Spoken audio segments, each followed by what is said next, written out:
My name is McGuire, and about 30 years ago I was recognized by His Eminence, the Chagdatuku Rinpoche, as the incarnation of Yeshe. I was born and raised right in the beginning of World War II. I have one foot sort of in the baby boomer generation and the other foot in the World War II generation. So a lot of my metaphors come from that era and from the fact that I was raised in the Roman Catholic Church. My family was quite devout insofar as we never missed a Mass, we always ate fish on Friday, and that was about it. There was a lot of candlelight, dancing shadows, and incense, and that's created a sense of mystery, I guess, to me. I had left the Catholic Church after a divorce, and when I was in the Episcopal Church, I was now a single woman, trying to find my way in the 1970s, trying to explore a whole new terrain, exciting, liberating, freedom, which has a price. What I was going to learn over the next 50 years of my life was that home wasn't in a building somewhere. And as I got into my spiritual studies, I was taught to open up to myself. And the more I did that, the more I found the road home. During these years, between my graduation from seminary and my ministry here in the Valley, I met Chagdatuku Rinpoche. The synchronicity of the events that led up to that were amazing. After that, it continued in intensity. It was right up in those hills behind us. He was leading a retreat.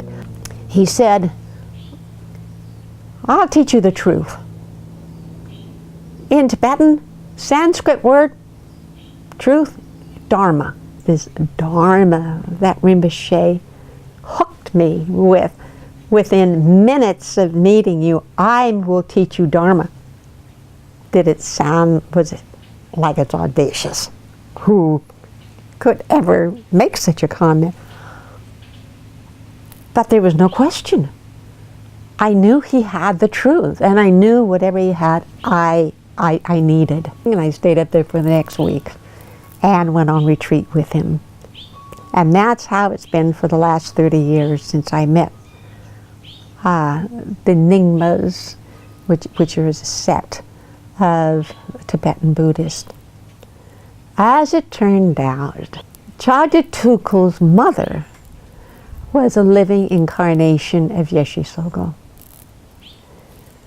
He recognized me as his mother.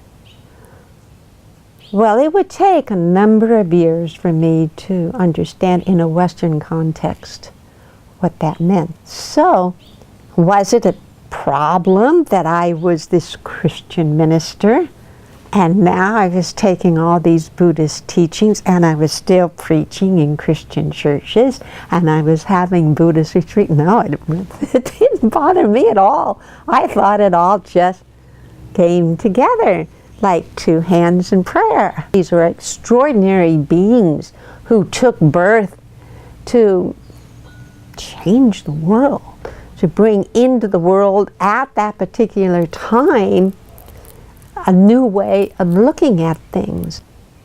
And they become part of us on a conscious level. They're not just asleep inside of us. We're waking up. We're waking them up. This is called awakening. It's part of the enlightenment process. You kind of awaken like that. You're in the midnight darkness and there's this pre-dawn gray light, and then it gets lighter and it gets lighter and it gets lighter. It is a time today, it is relevant. These termas, these teachings of truth, these ancient understandings of truth are emerging. And as they emerge and as we hear them, we evolve. We evolve to higher levels of consciousness.